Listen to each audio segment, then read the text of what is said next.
Good evening, ladies and gentlemen, and welcome to another edition of Business and Opportunities in Ukraine. My name is Mike Wilson, and I just want to thank Caritas Studios for putting this on for me each week. They are a great publication and do a lot of other events and other programs about Ukraine with Ukrainians and just different things that are going on throughout the country. So anyway, we're going to be talking this evening a couple of things, actually some support issues and things that are coming to Ukraine, especially with the rebuilding of the, like hospitals, the repairments, schools, apartment buildings and things like that. There's a lot of NGOs and there's a lot of organizations that will be doing some donation, or not donations, but volunteer work on these things, and of course they are looking for donations to get those done, and also opportunities for investment, which is kind of our segment and what we talk about a lot. I have a guest with us this evening. He's been with us before. His name is Vladislav. I'll introduce him here real quick, and I'm happy to have him on board. Last time we were here, I'll let him tell you what he did before and what we're doing right now. So anyway, without any further ado, let me introduce to you Vladislav. So Hi, thank you. Yeah, thank you for coming again today. It's good to see you. So please tell us what you did and what you're doing now. Well, first of all, Mike, thank you so much for the invitation. For me, it's always a pleasure to be a guest here in the studio and to speak to you on very interesting topics and issues that we have. I was working in Caritas Ukraine, and you probably remember this organization, but last year I've decided to switch my activities into another position, into another role, and now currently I'm a CEO of Marshall 2.0 Public Association, which is a non-profit organization which is focused on supporting Hromadas, or local communities in Ukraine, to help them to rebuild their facilities, to rebuild their territories after this terrible invasion. And we work very close with local communities in the sphere of donor search for rehabilitation of their territories and facilities, and by the way, local business as well. So very good, yeah.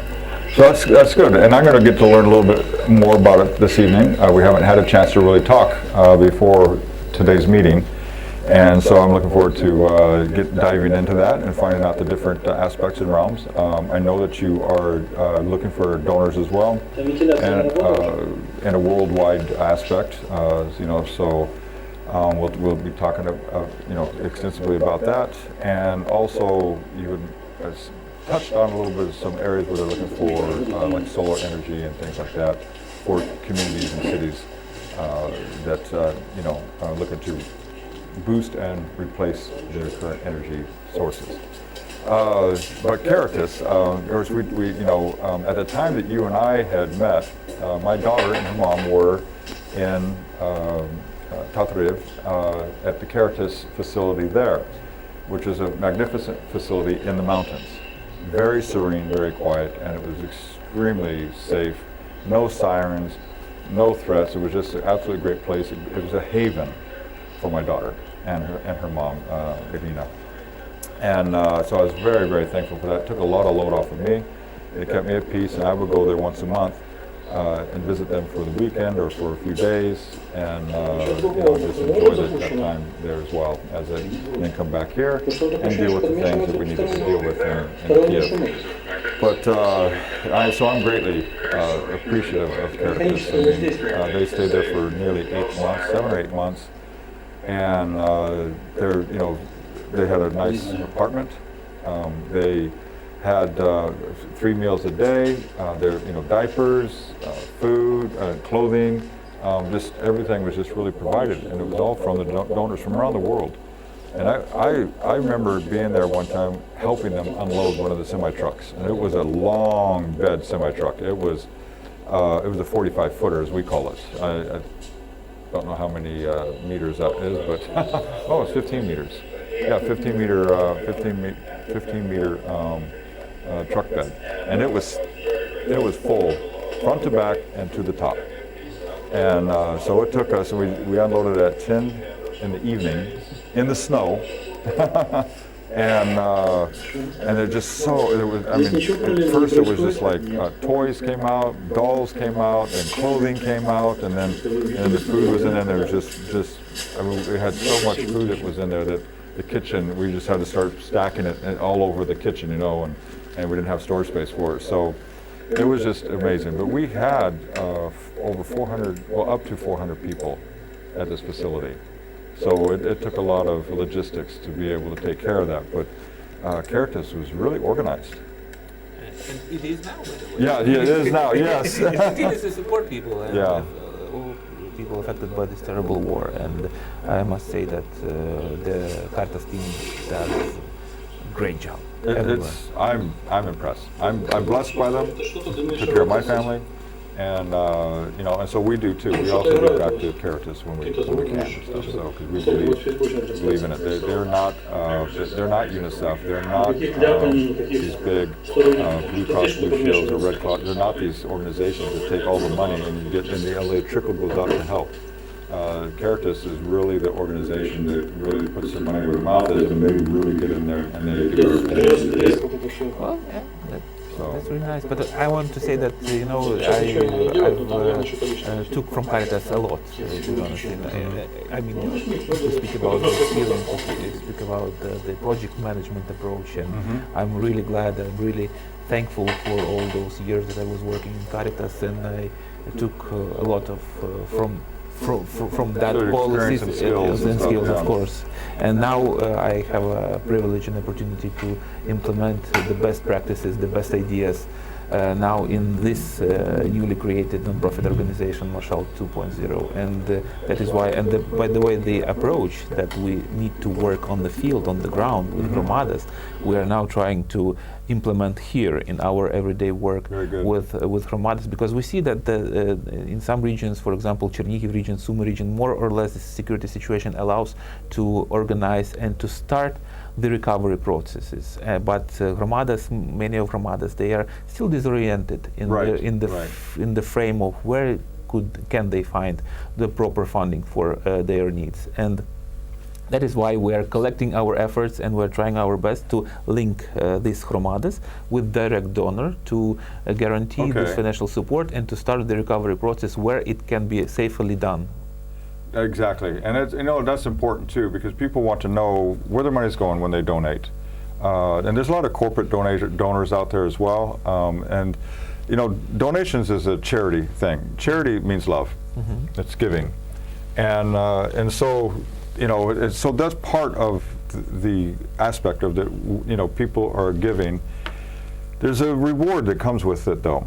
I mean, if you're well off, like a corporation is doing well, there's they're in the black, their profits are doing well, they're year on end, you know, and so they find ways to be able to give and return to communities and to these types of organizations. But even then, they want to know that it's going to the right place, that it's being used for what it said it's going to be used for. And so it's great to have a place like Marshall 2.0 to know that they're boots on the ground and they are doing the necessary work and like you said, putting the donors to the projects, putting the donors to the organizations that need those funds to be able to, you mentioned about hospital repairment. You know. Absolutely, absolutely, because that is our main idea, you know, because not many Hromadas, they are very well know what kind of organization can support them,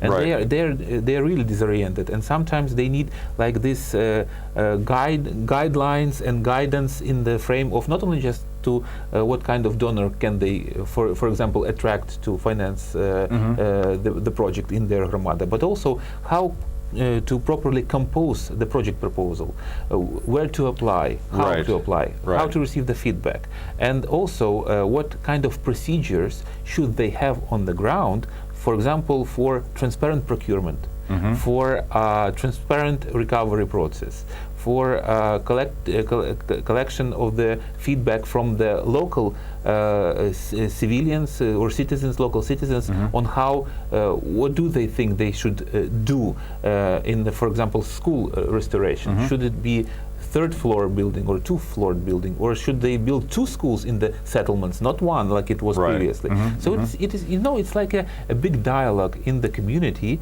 about the recovery process, and we as an organization, as Marshall 2.0, we are trying to to link all the parties, all the sides of these processes for better recovery process in Ukraine. Very good. No, that's excellent, and that's where your skill comes in. Your brain automatically works all of that out. You've already been in that field. You've already been in that sphere, and so your mind already categorizes, and you know the steps necessary to make it successful. You know the steps necessary to make it work. So you can work with the community, and you can work with the organizations that's going to do the work, the repairs, and you can work with the donors in conjunction. So you're kind of you're the composer for the orchestra. Well, thank you for these nice words. I'm trying my best, to be honest. What we also noticed that currently it's also a very big issue for hromadas to raise their voice for local business or even large companies that present in their hromadas, to appeal to them and say that we have your production facilities, we have your logistics facilities, maybe you can support our recovery processes, and to engage these companies into recovery process of hromadas is also a very, it's not a key to successful recovery process, but still it's a good option for hromadas to attract additional resources for the recovery process. And we have several cases where business, corporate sector has already agreed that they would participate in the recovery process on hromada level.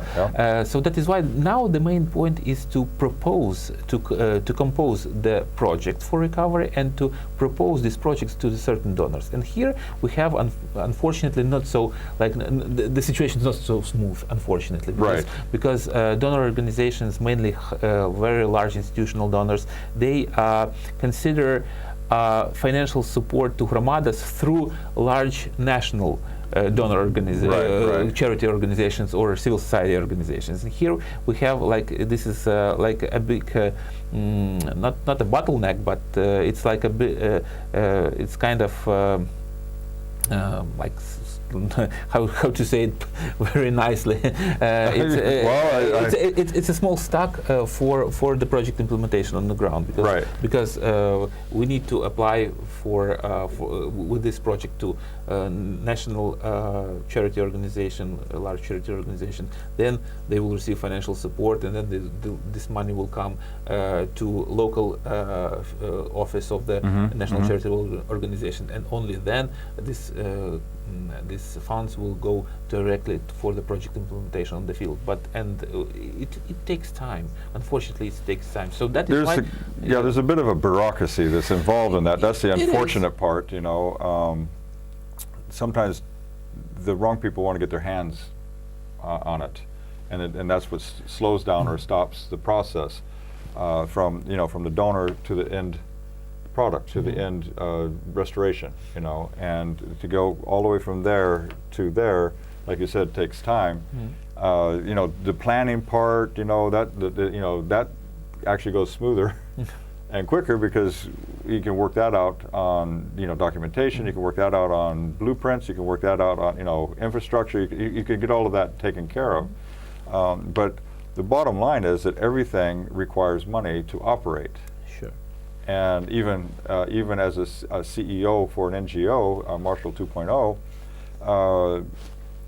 there's needs even in your own personal life. So everyone has to be supported, in their roles, and based on the value of their roles is going to determine what their the salaries are or whatever.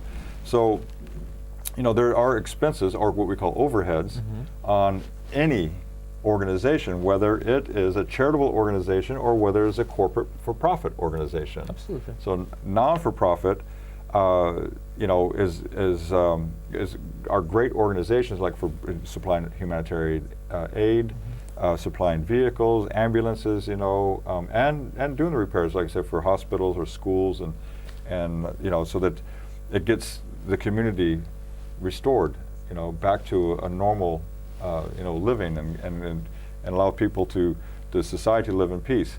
The society itself kind of gets in and puts their hands to it to help clean the place up and help do what they can do. So everyone has their roles, but when you talk about institutional donors, there's just a string of bureaucracy that's attached to that. It's not like a private donor. Yeah. Sometimes this bureaucracy is absolutely the right thing in some cases, because Right. when we speak about the transparency of spendings and like transparency of procurement procedures and so on, it should be. It's important. It's very important because it's about the trust. You cannot build trust if you spending money without any procedures, without any accountability. Accountability, Yeah, of course. yeah. So that's totally true, and that's totally right thing in this case. But sometimes it's also like the period of considerations of the project proposals can be, for example, months. But the Hromada needs to recover the school right now, Right. or in a short-term period. Exactly. They cannot waste time for waiting for the deadline for the project proposal. So it's like it's very interesting thing that you're totally right. By the way, to work with corporate partners and corporate donors, it's much easier because they, especially those who have the facilities in the Hromada, they see, they know this Hromada, they understand what are the current needs, and they can make the decision-making process very much easier. quick. Correct. Yeah. And after Hromada receives this funding, it can immediately start to implement the project to rebuild school or rebuild kindergarten, or to improve the medical facilities on Hromada level. So absolutely, and so that is why our main role is to make this to transfer the needs of Hromada into direct composed project proposal for the donor, and to help Hromada implement this project. Yes. And then what is also very important, and then we're helping Hromada to properly report according to the donors' demands on the reporting processes. Correct. Yeah. So we are trying, and also it's like also a very good thing to teach Hromadas to how can they properly negotiate with the donor, how can they attract resources from the donor, and how can they properly report to the donor that this trust will be built between Hromadas and donor organizations. Right. So we are like a linkage organization that helps Hromadas better understand donor needs, and for donors to better understand Hromadas needs and Hromadas reality in which they work. Yeah, there's actually, it's interesting because I'm getting a better picture of your Marshall 2.0 and its role and the purposes of it. In America, we have disaster relief communities and centers and organizations. The disasters we have in America are a lot different than in Ukraine. We have tornadoes, we have hurricanes, we have massive storms, we have hail. And the hail can be this big, and that goes through the roof, through the floor, depending on how many levels of floors you have like that. I mean, something that big coming down at 120 miles an hour is just destruction. It strips it breaks branches of trees and just leaves branches and the trees all over the ground. Cars are destroyed, no windows.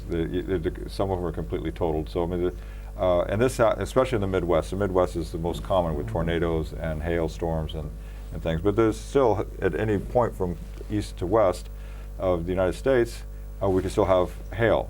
But California doesn't have the massive hail storms that the Midwest does.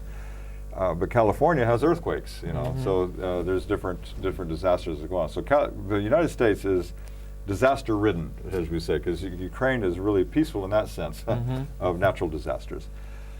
But there's, those. So what happens though is that when a disaster hits a home, and then you have the insurance company. Now we're talking corporate business here, but the homeowner doesn't necessarily know how. I mean, he has to make the claim. But without a representation, the insurance company is going to do the least amount of the claim as they possibly can. And so there'll be some things that are missed in that process, and so they don't get the repairs done, and their home is not back to the way it was when they first insured it. And so there are companies that are that do the negotiations, that follow through to make sure all the repairs are done. These are professionals that actually look at the whole scope, and then they work with the adjuster from the insurance company to write all of that down. Now, when that report goes in, then the intermediary company, which is like Marshall 2.0, then as an intermediary company, I look at that documentation, and I look at all of the repairs, and I look at the expenses. I make sure that it's current prices. I make sure that they're not using 10 years ago pricing, which is below inflation and blah blah blah. And if there's any things that need to be adjusted, then I write a report and send that into the insurance company and says these are the true figures and this is a current value. So it's some kind of verification, right? It's an intermediary and representation for the homeowner. So we represent the homeowner, and the insurance companies usually work well. In other words, they understand the process like that, and we're able to get the adjustments needed. But the homeowner doesn't do that. The homeowner doesn't know how to do that. The homeowner doesn't have the knowledge to do that. And so a lot of times if they don't use the company, because it doesn't cost the homeowner anything. The insurance pays for it all anyway. And so all of that's taken care of. And that's in the business aspect, as an intermediary. And that's from what I'm gathering, the picture that I'm gathering with you is towards the donors and to the, you call it Ramada? Hromada or community. Hromada, okay. Hromada it's like Ukrainian definition, Hromada, but community. But community Okay, in the very meaning good. So I community. heard the Hromada, okay. Yeah, it's good. A new word I learned. So Hromada. So like I said, there's a lot of things that go in there. There's a lot of things that get lost in there, and to have an intermediary really smooths it out to make the process and it gives confidence from the donor, and it gives confidence to the community. Yeah, that is our main idea, to build this confidence and trust. Yeah. That is the main thing, because you see that the needs of Ukrainian recovery is huge. It's more than $411 billion estimated in February this year. So, wow. but since February, so we still got lots a lot of more, happened. yeah. So now the estimation is much higher. And we can't really estimate from the east of the Dnipro. We can't estimate that yet because a lot of it's still occupied. Sure. You know, so I mean, Mariupol. What's it going to take to rebuild Mariupol? It's just it's crazy. So those numbers are just estimated. So that despite those natural disasters that U.S. have on their territory, I must say that luckily U.S. have nice neighbors around. So yes, Canada, even Mexico, Canada, we're very friendly neighbors. Yes, absolutely. So we have oceans between everybody else. Yeah. So Ukraine has unfortunately one bad neighbor. It's a great disaster. Yeah, it is. It is very sad in that sense. And I hope that this ends quickly. Even within months, I would love to see this thing to come to a head and close. Next year is going to there's going to be a pivotal role, especially in the American elections, and I know it's going to play a big part on what happens in the East. So, but now you had mentioned some also about the solar projects and stuff. So we're not working only on the recovery projects. We're also trying to support the ideas on local level, on community level, in the investment projects. And we started to raise some ideas from small cities, from settlements and villages, where they want to attract some investments to their community to make community be more sustainable and financially sustainable. And the idea was from Konotop to attract resources to build the solar plant or solar plant facility on their territory of one of the companies or municipal companies on the territory of the city Konotop. So we don't have currently developed elaborated project for this initiative, Right, but right. we're working now on this together with the municipality of Konotop city, and hopefully till the end of this month we will have the numbers and all those estimations in the technical documentations and so on, and the budget, of course, of this project. So I hope that we will start to search for the donor or investor for this initiative starting from November. Okay, and that'll be good, because actually a lot of those go hand in hand. So when you find the investors, they also have their own programs for donations as well. So, but that also gives an opportunity. And when you talk about renewable energies and like solar, these are supplemental power sources. They're never going to replace, because we're gonna always have issues with not having enough sun, you know, to produce the power necessary to be able to support the city, especially in the winter. And so we're going to have highs and lows, stuff like that. So, but they're supplemental, but they're very valuable supplements. They do drop, they save a lot of money. They do drop costs considerably, and now they're making these solar panels to produce energy at a very reasonable rate. So prices are going down. Now, you know, battery storages, they're getting better, more efficient, you know, and things like that. So it makes it very attractive for investors to look at that. So, you know, you can do 1 gig, 5 gig, 10 gig solar blocks, and you know, and that so an investor has an opportunity to you know, invest $6, $8, $10, $20 million. But the return on those, because I've looked at that, and the return on those are very valid. So the investor actually has a great opportunity on some great returns on his investment. So that's also an opportunity, and it's one of the areas that as Andesite Blue we actually look at, which we would be willing to work with you on that as well, you know, as an investor. We would be very happy. Yeah, and we can take a look at those, you know, and but we'll also, you know, want to attract some foreign investments and you know, other additional foreign investments, because Ukraine, you know, it's an emerging market. Now, it was an emerging market prior to the invasion. Now it's oppressed right now, obviously, with the inflation, with the GDP being in the negative, and all, you know, the war and everything that's going on, that just tanked the economy. Doesn't make it a non-emerging market.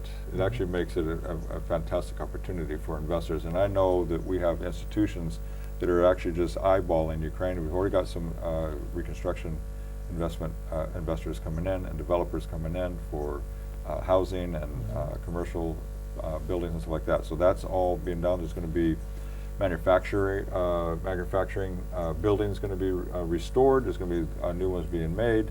The west of Ukraine is definitely focusing, because a lot of the eastern manufacturing has went west. You know, Ivano-Frankivsk, Lviv's grown leaps and bounds, and people are going to want to leave Lviv, especially once they reestablish their manufacturing and their businesses. They're going to want to stay. Lviv's a pretty city, you know. Yeah, sure. And many enterprises, middle-sized, large-sized enterprises, they have been relocated to western part in the months. They have went from Kharkiv region, from Zaporizhia region. They went to the western part of Ukraine, and now it's really. And what's also interesting that we as an organization also support like micro and small businesses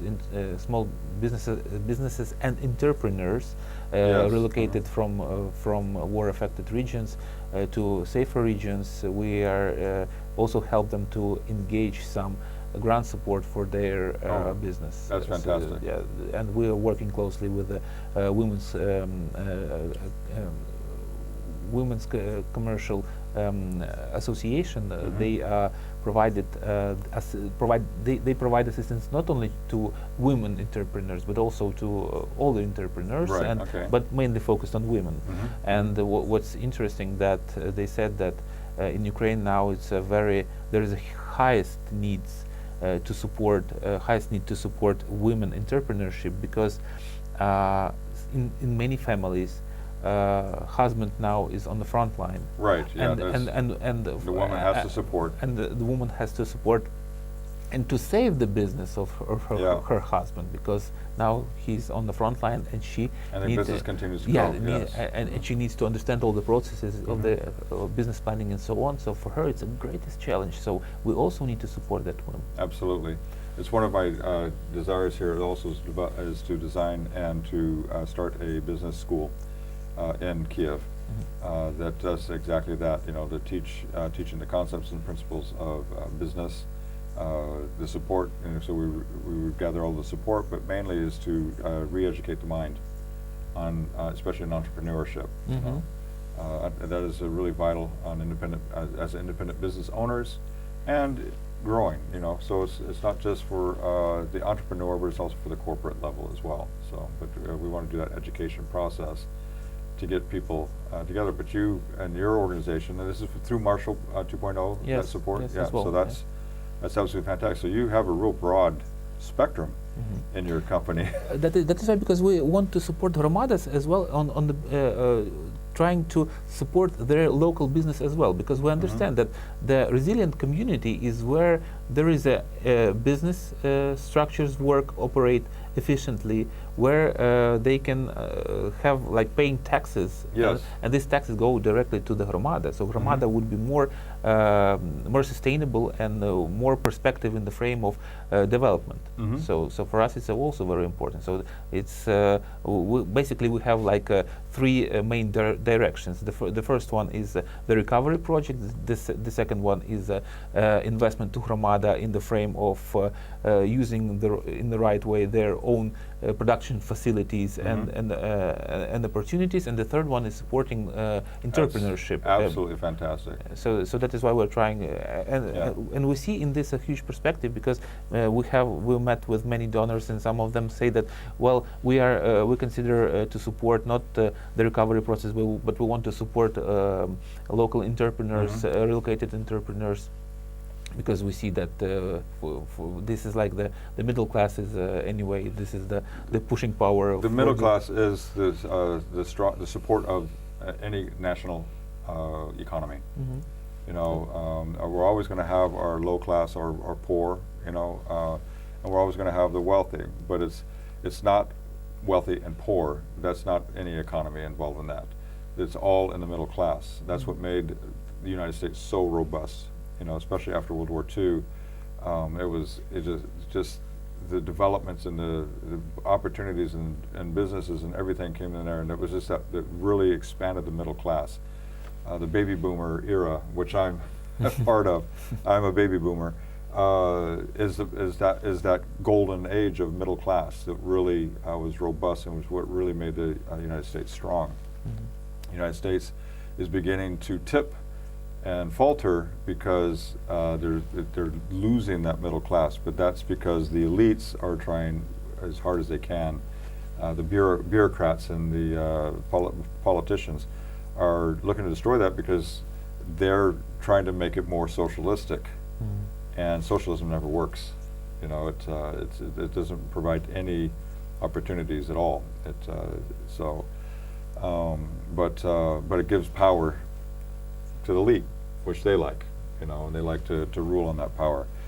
So, but the middle class is where it's really at, and that's where Ukraine's going to grow, and that's where it's really going to become a premier nation in Europe, and especially when it enters into the EU, and we make all the reforms necessary to do that. It's going to be an absolutely a beautiful country. Ukraine is already the center of the world. All attentions, all eyes are on there. I mean, I know right now is what's going on in Israel is pretty traumatic, but it's still not as traumatic as what's happened in Ukraine. The rapes, the murders, the devastations, the civilians that are dead, the destructions of homes, far outweighs anything that's going on in Israel right now. I'm not taking away from Israel because I love Israel and I support Israel. And I know that they have to face this, and they've been attacked through Iran and Hamas and all that. They've been attacked constantly, just that needs to stop, and I really pray and hope that we can get a handle on that and take care of that wickedness. We also have, we live here in Ukraine, and we have to take care of the wickedness here, and to deal with that, which is actually just there's no comparison. Millions of people displaced, and hundreds of thousands dead. So. That is why we are trying to mobilize our resources and our experience and our skills now to help these recovery processes in those on territory of those Hromadas where it makes sense, because obviously that there is no sense to start recovery process on the territory of Hromadas where an active fighting zone, now. right, exactly. So, but at the same time, 35 kilometers plus from the state border with the aggressor, and from 35 plus kilometers from the front line, it makes sense to start rebuild, to return life back there. Right. And we have, for example, several projects for a heating system renovation in schools in Zaporizhia district, where it's a near Zaporizhia city, Zaporizhia district. It's two Hromadas, Shelokivska Hromada and Novo-Alexandrivska Hromada, and we have like projects for 4 schools, the renovation of the heating system, because children need to go to school. Right. And they need to, because they cannot wait, when the war will end. So they need to start to study now. And we're now just looking for this financial support for these projects, because we have already the estimation, we have all the technical documentation for this works, for this construction. So we will hopefully find a permanent and good partner for this project as soon as possible. Very good. Okay, and so that's basically right now the focus is that you're looking for the donors, resources. Both institutional, corporate, and private, correct? Yep, absolutely. Okay. Yeah, and all those projects that we have already elaborated with Hromadas, we have received from Hromadas, available on our website, marshal20.pp.ua. Everyone can visit so it. it's Marshal 20. Marshal20 dot pp. pp. .ua. .ua. Okay. Yeah, and everyone can visit it and look through the projects available on our website, and if somebody is representing donor organization, large donor organization, or corporate or company, can contact us, and we will help to link them with the Hromada and help to implement this project to support Hromada. That's absolutely fantastic. I'm really thankful to have this time with you today, and learn a little bit more and spend some time with you on this. So I was learning at the same time as you were about Vlad and Marshal 2.0.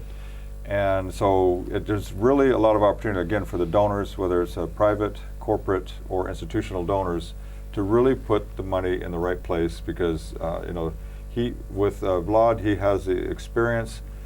He's gained a lot of traction, a lot of experience and knowledge from working with Caritas. We mentioned that earlier in the program today.